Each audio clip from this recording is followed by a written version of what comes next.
We're going to do some practicing to create some different shading with the pointillism technique that we will be using. And the first thing that I want you to do is obviously write your name, because all of these are going to look kind of similar. So write your name on your paper before you get started. And then you're going to be using dowel rods for these. So they're just sticks that are round on the end. And you can see it's got dried paint on it. Not a big deal. I want to create some shading in here using that stippling technique. So I'm going to use paint. Try to use what's already out, but also think about which colors are going to go good together. So I'm going to take my dowel. I'm going to put it into whatever color I want to do first. I think I'm going to fade from, I'm just seeing what colors I have available to me here. I think I might fade from an reddish color to an orange to a yellow, because the warm colors will be nice to each other. So I'm just going to go ahead and dip into my paint, and I want to create a curved effect on this part. So I'm just dotting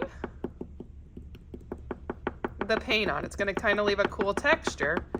There's no reason to wash the dowels between. You can keep a paper towel next to you and wipe it off if you want, but it really shouldn't transfer paint into the other paints much. So I'm going to keep going in here with this. And if I want to slightly change the color, I want to do that, or add another color in. I want to do it while this one's wet. So I'm just trying to get a nice layer of this red tone.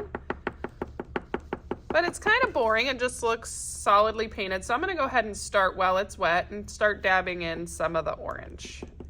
That's going to create a reddish orange tone. And again, I'm just dotting this in. This is pointillism. And you can kind of see how you're getting that cool blend. It should not just be one solid color. So I'm going to kind of go back and forth between this red and this orange, because I still want to start out with that redder tone. And then I'm going to grab some more of that orange and keep dabbing, or stippling. I guess I should use the correct term here. I might want to get more of that red and come back over to that edge.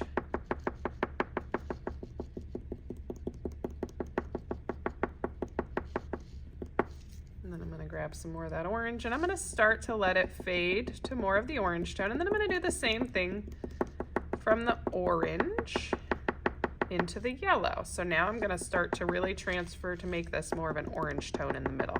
So it went kind of reddish, faded to a reddish orangish blend. And now I'm going to focus more on the orange in this section. And again, it's going to be very noisy with all of us doing this. Feel free to put in headphones and set your phone aside while you're working.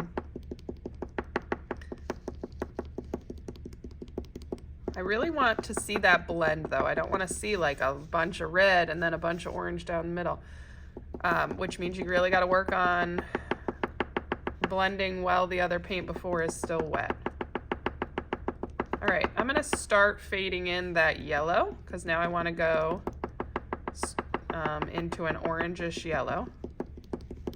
So I'm going to go ahead, if you want to make sure you don't get that dirty again, instead of using water for this, we're just going to wipe the dowels off. So then I'm going to grab a little yellow and start fading it in. I still want to leave some portion of that just orange, so I'm kind of just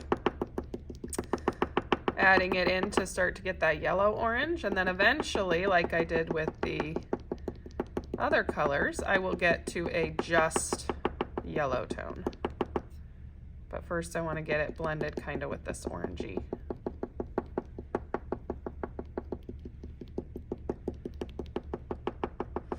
When you do your projects, you're going to think about how the value might be used in whatever you're creating. So is there shading? If there is, how are you going to create that shading with this technique?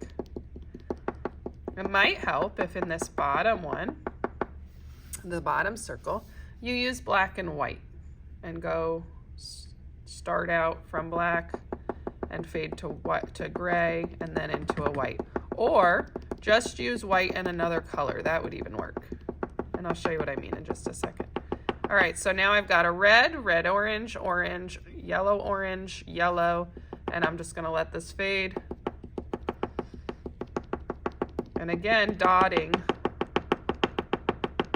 You're gonna get a kind of cool texture. And then if I want it, maybe I want to fade this to a lighter yellow, I would add in a white to get a lighter yellow, which would be a tint. So I'm going to grab some white and let that fade into a lighter yellow.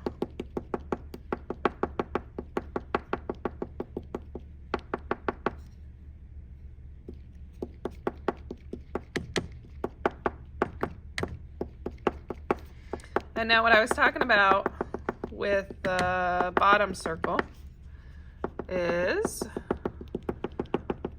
I want to get some of that yellow into there. So I could even grab some more yellow and kind of fade it into that white so it's not so white.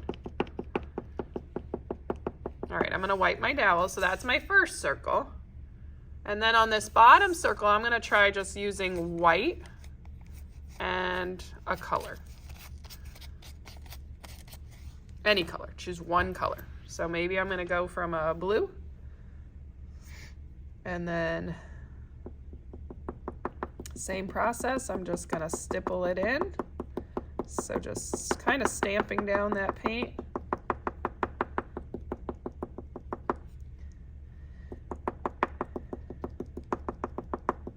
And this one I'm not using bunch of different shades, but just kind of showing you how you can just make lighter versions just using one color.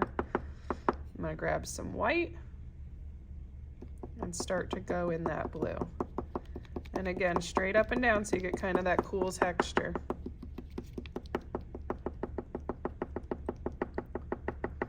And if you get like too light in an area, just go back and add some of the darker color back in.